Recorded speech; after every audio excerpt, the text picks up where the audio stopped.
জনরব media, জনতার কথা বলে। নমস্কার, জনরব মিডিয়া থেকে Shukla Ganguly. Women to stay vigilant both offline and online.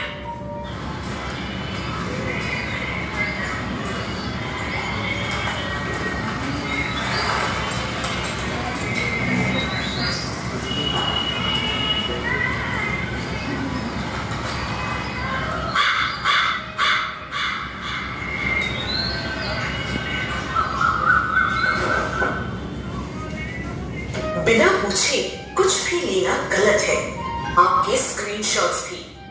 इसीलिए video calls screenshot blocker enabled platform से ही करें। और जानकारी के लिए विजिट swayam.info। महिलाओं के खिलाफ ऑनलाइन हिंसा रोकें।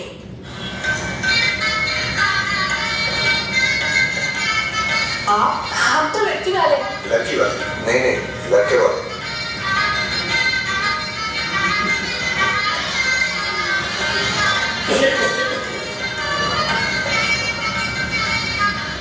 बिन बुलाए मेहमान आपका काफी नुकसान कर सकते हैं, और उनके ऑनलाइन मैसेजेस भी।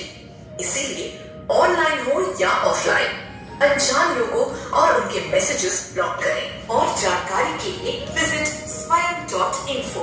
महिलाओं के खिलाफ ऑनलाइन हिंसा रोकें। Our message is all set to travel online and offline, helping women learn about screenshot-free platforms and how to keep their social profiles safe online. As for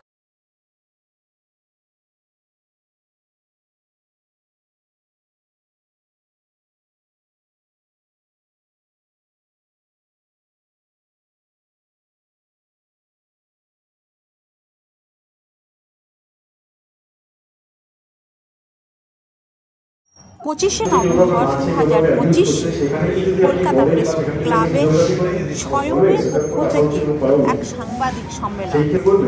বিষয়বস্তু ছিল জেন্ডার বেসড অনলাইন ভায়োলেন্স। চলুন প্রশ্ন উত্তরে আসলে violated হয় তাহলে সেটা একটা কনস্টিটিউশনাল রাইট এবং ফান্ডামেন্টাল রাইটের ভায়োলেশন। তাহলে এই জায়গাটায় যে কথাটা উঠে এসেছিল আগে আমাদের article 19 freedom of speech and expression, একটা জিনিস মনে রাখতে হবে, freedom of speech and expression is a limited right. সেই ফ্রিডম অফ স্পিচ এন্ড এক্সপ্রেশনের সাথে কিছু ক্লজ আছে যার মধ্যে দুটো শব্দ হচ্ছে ডিসেন্সি এন্ড মরালিটি। এবং যদি কোনো ডেফামেটরি কিছু হয়, ইনডিসেন্ট কিছু হয়, সেইগুলো কিন্তু ফ্রিডম অফ স্পিচের মধ্যে পড়ে না। সুতরাং এইটা একটা অনেক পুরনো ডিসকাশন। যারা ফটোগ্রাফার আছেন তারা বলতে পারবেন যে স্ট্রিট ফটোগ্রাফি, ক্যান্ডিড ফটো, আমি কি তাকে জানিয়ে তুলবো, তারা তো সেটা ক্যান্ডিড থাকে না। কিন্তু এইখানে শুভপ্রভু যেটা বললেন যে কোনো এমন কিছু যদি হয় যেটা আদারওয়াইজ তার একটা প্রাইভেট মোমেন্ট, তার ছবি তোলাটা কিন্তু তার violation of right to privacy হবে। উপস্থিত ছিলেন Amrita Dasgupta, director of Swayam, Kaushik Gupta, lawyer, Calcutta high court, Samapti Chakraborty, Agnijit এবং শুভঙ্কর চক্রবর্তী, সাইবার ক্রাইম লালবাগ। এদের আলোচনা থেকে যে বক্তব্য উঠে এলো, ভায়োলেন্স রাস্তাঘাটে, সেটা যে কোনো লিঙ্গের ওপর হোক না কেন, তার উপর জনগণের সচেতনতা কতটা আছে সেটা সবার জন্য সবারই হচ্ছে, কিন্তু বোঝা জন্য এখানে তথ্যগুলো আমাদের ওয়েবসাইটে আমরা সেগুলো দিয়ে রেখেছি, যাতে খালি ফিল্ম দিয়ে না, এর সঙ্গে তথ্যর সঙ্গে আমাদের যেন সচেতনতা বাড়ে আর আমরা সবাইকে জানাতে পারি। আর এই ফিল্মগুলো আমরা আজকে সবাই প্যানেলে যা কথা বলছিলাম যে অনলাইন জেন্ডার বেসড ভায়োলেন্সের অনেক রকমের ধরন রূপ আছে, আমরা একটা ধরনকে নিয়ে এই ফিল্মটা বানিয়েছি একটা টকিং পয়েন্টের জন্য, যাতে আমাদের কমিউনিটিতে, আমাদের ট্রেনিং, আমাদের স্কুল কলেজে এটা দিয়ে একটা খুব সিম্পল ওয়েতে আমরা কথাটা তুলতে পারি। সোশ্যাল মিডিয়া প্ল্যাটফর্ম নিয়ে মোস্টলি এআই এর পার্সপেক্টিভ থেকে যদি বলি তাহলে এগেইন আমরা যেটা স্ট্যান্ডার্ড প্রেসক্রিপশন সবাইকে বলি যে you remain active in social media platform, so do whatever you like.